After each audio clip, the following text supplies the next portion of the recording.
My wife thought she was being clever.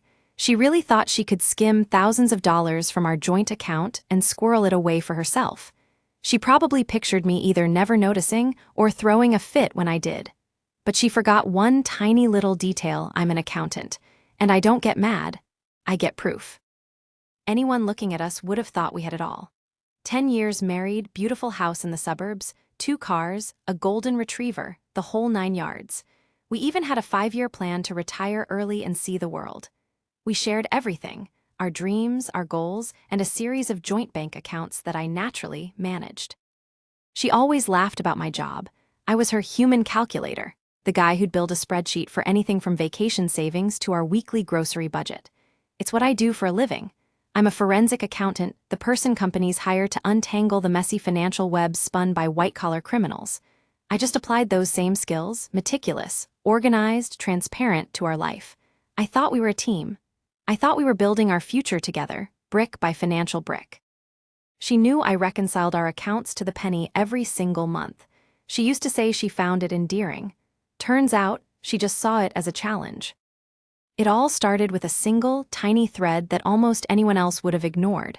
I was doing our end-of-month reconciliation, which for me is a kind of ritual. Laptop open, coffee steaming, house quiet. Everything was balancing perfectly, just like always. But then I saw it. A $50 transaction. It was a peer-to-peer payment, and it was categorized under groceries.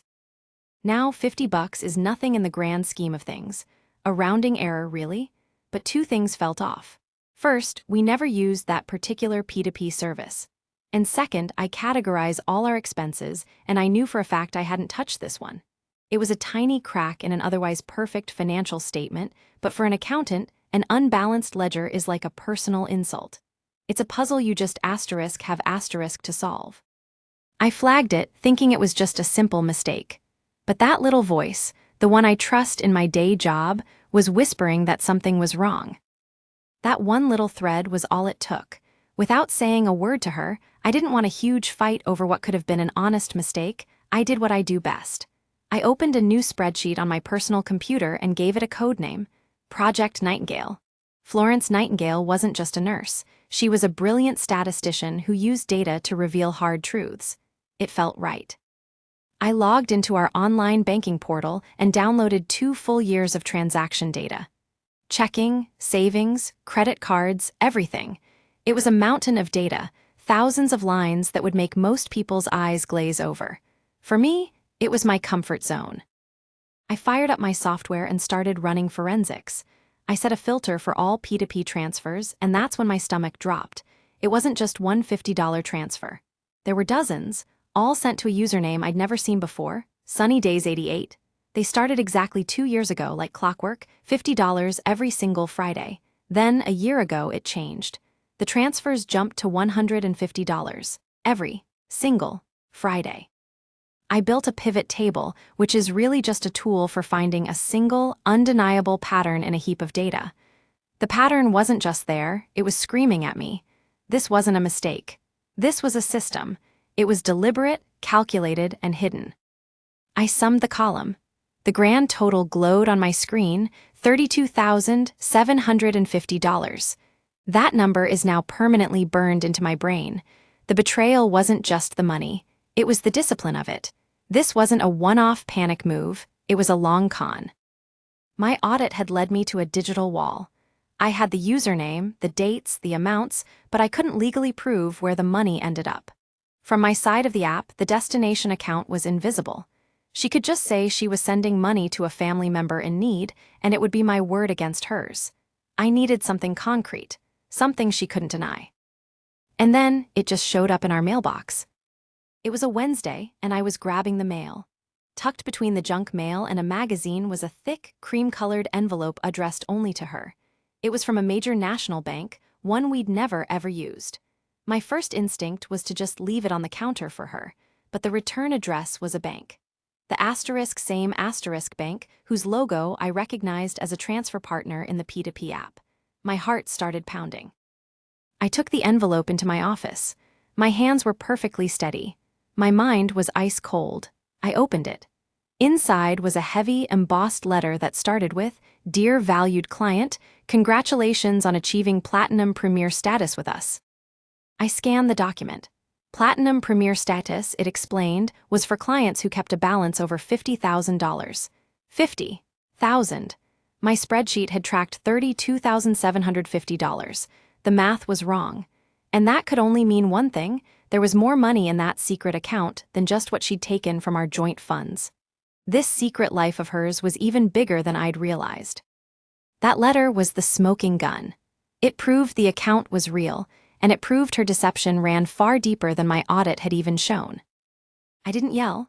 Anger is a liability in my line of work. It just clouds your judgment. I prepared. I set our dining room table, but not for dinner. On her side of the table, I placed the congratulatory bank letter. In the middle, I put my laptop, screen glowing with Project Nightingale, a monument to her 2-year betrayal, with every single transaction color-coded and documented. She came home smiling, chatting about her day. I let her finish. Then I just said, "We need to talk." I pointed to the table. Her eyes went to the bank letter first, and all the color drained from her face. I watched her look from the letter, to my laptop, to the endless rows documenting her secret. I didn't raise my voice. I just walked her through it like I was presenting an audit to a client. "It started 2 years ago," I said, my voice perfectly level. $50 every Friday to an account with the username sunnydays88. A year ago, that jumped to $150. For a grand total of $32,750 moved from our joint account without my knowledge. The excuses came flooding out. It was a rainy day fund. It was for her own security. She felt controlled. She was going to tell me. Each one was a desperate attempt to recast calculated theft as self-care. I let her finish. When she was done, I pointed to the bank letter. "My audit found 32,000, I said, my voice dropping. "This letter says you have over 50,000, so you need to tell me who gave you the other 18,000. Silence. That was the only answer she had. In that moment, I wasn't her husband anymore. I was the auditor, and the final report was in. The next morning, I didn't waste a second on anger. I channeled it. The very first thing I did was call one of the best family law attorneys in the city. I laid out the whole story, handed him a copy of my spreadsheet, and showed him the bank letter. He gave me a legal term for it: dissipation of marital assets. He explained that when one spouse secretly moves or wastes marital funds on things unrelated to the marriage, the courts, at least in our state, take it very seriously. On his advice, I made a critical move. I didn't drain our accounts out of spite. He warned me that would be a huge legal mistake. Instead, I did one last calculation. I logged in, determined the exact total of the asterisk legitimate funds remaining in all our joint accounts, and then, following my lawyer's precise instructions, I transferred those remaining marital funds into a new account that I controlled. This wasn't about revenge. It was a clinical, legal maneuver to protect what was left and prevent any more dissipation. I was quarantining the healthy assets from the infected ones, and my lawyer immediately filed a motion informing the court of the action. The divorce papers were filed a week later. My lawyer attached Project Nightingale as a financial exhibit. Her 2-year secret was now a public record. In accounting, there's a fundamental truth: every number tells a story, and the books must always balance. In a marriage, trust is supposed to be what keeps everything in balance. She broke that trust. It was never just about the money. It was the sheer, calculated deception from the one person on earth I thought I had a real partnership with. She didn't just steal money, she drained the future we were supposed to build together. My accounting skills didn't just uncover the lies. They gave me a clear, logical path through the chaos. I didn't need to scream. I had the numbers, and numbers don't lie. If this story sounds familiar, or if you've ever had that gut feeling that the numbers in your own life just aren't adding up, I want you to know you're not going crazy. Let me know your thoughts in the comments. And if you want to hear more stories about finding the truth hidden in the data, make sure to subscribe. Because the truth is always there on the ledger, as long as you know how to look.